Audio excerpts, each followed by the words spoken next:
Everyone, Alex here for Bright Dog Academy. If you'd like me to personally answer any questions you may have about your dog, be sure to head over to brightdog.com where you can learn about my online training program, plus pick up a copy of the official Bright Dog Academy ebook. Training your dog effectively using care-based methods, it essentially comes down to two things that are key to do, and that's practice and communication. Alright?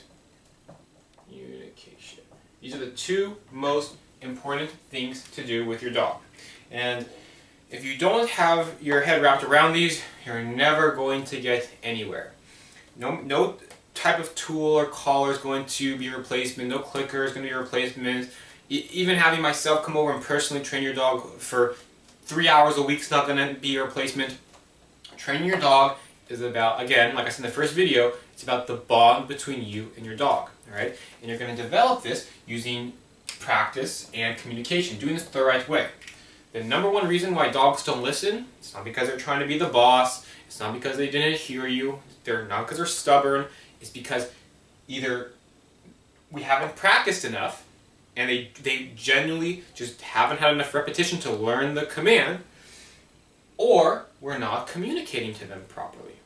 And this is what we need to ask ourselves, is if our dog's not listening, is it because we just simply haven't practiced the command enough? And when I say practice, remember, dogs don't generalize. So when you practice, that means you have to practice everywhere. Just because you've practiced having your dog,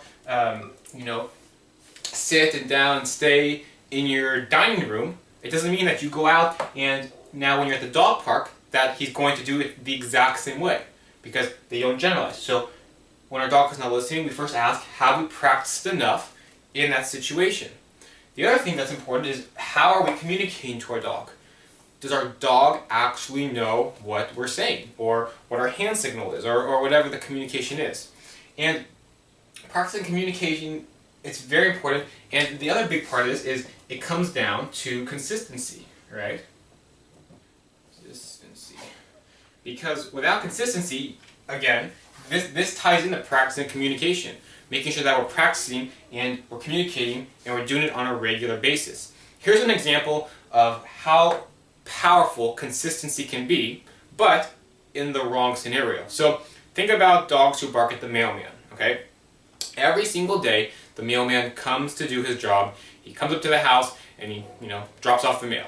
So we look at it through the dog's eyes. The mailman gets out of his car, the dog sees him.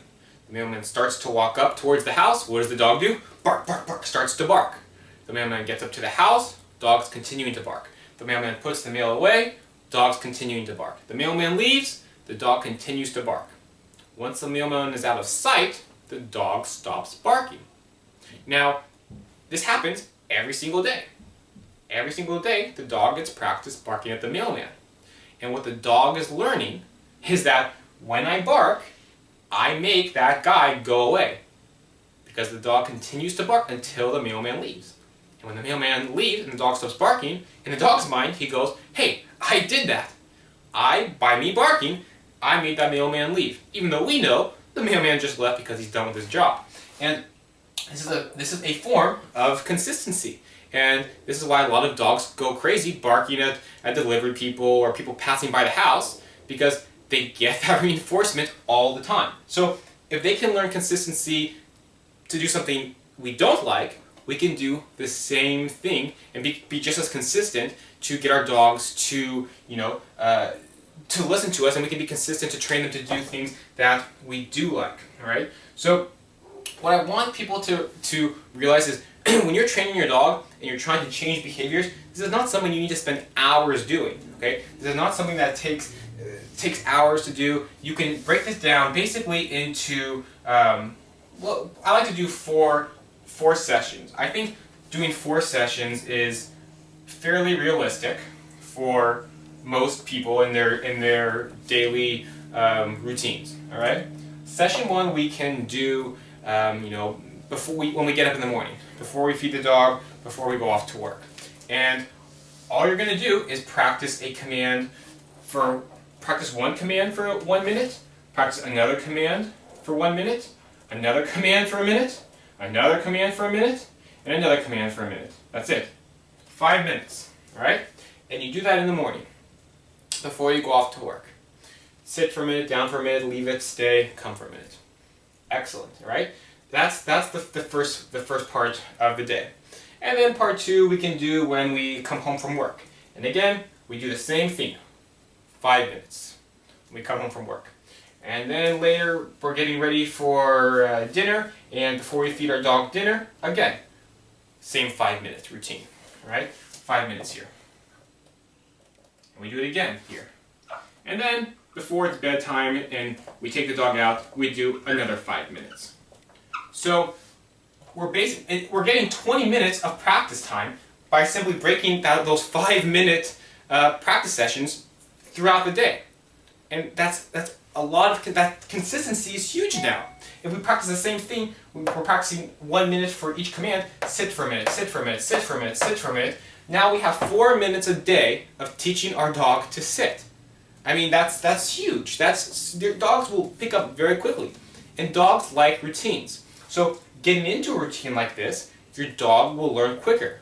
Pretty soon you'll come home from, what did I say, number 2, you come home from work and you practice. When you come home from work, you'll notice after you do this for a week, your dog will be ready to learn. He's going to be waiting to go, okay, let's do some training. Because you've got it into a routine. You've got it into a form of consistency. And this is good for us humans too. It's nice. You just start doing it automatically.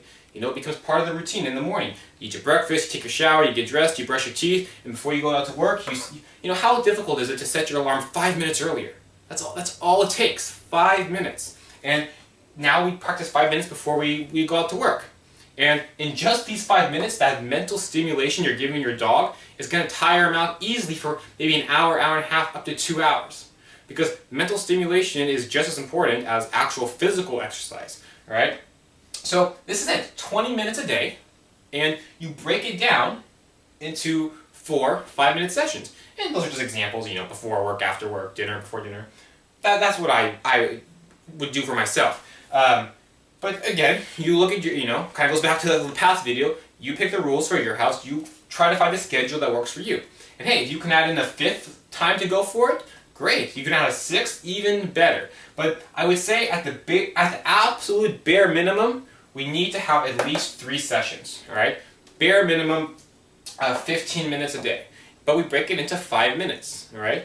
Again, 5 minutes is not a lot of time for us, but that 5 minutes to a dog is huge. The amount of consistency you can get, I mean, in 1 minute, I could probably practice sit 10 times. So that's 10, 20, 30, that's 40 sits a day. My God, that's a huge amount to a dog. 4 minutes and 40 sits, that's huge amounts of practice, that's a huge amount of consistency, and you do that, for an entire week, your dog is going to be sitting the second that you say sit. That butt is going to hit the floor, all right?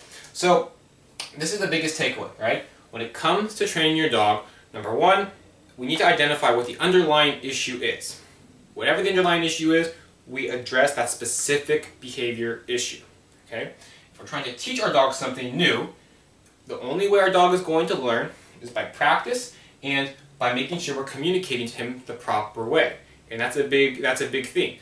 Every single command has to be taught in a certain order. If you don't teach it in the right order, and I'm not saying going from sit to down to stay, I'm saying teaching your dog to sit with just the word, to then just a hand signal, then to just the word, and then to doing it at the dog park, and then to doing it. There's a certain progression for each step. There's a progression level.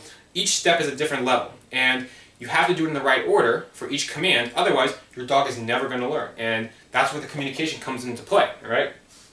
But this schedule, man, how simple is that? 5 minutes. That's all it takes. And when you actually stop and think about 40 repetitions a day for each command, you'll start seeing how quickly your dog can pick it up. But again, it all goes back to communication. If we're not teaching our dog to do it the right way, you're not going to get anywhere, all right? Okay, so this was step 4 for, part 4 rather, how to train your dog. Hopefully this gives you a good base, a good place to get started with training your dog.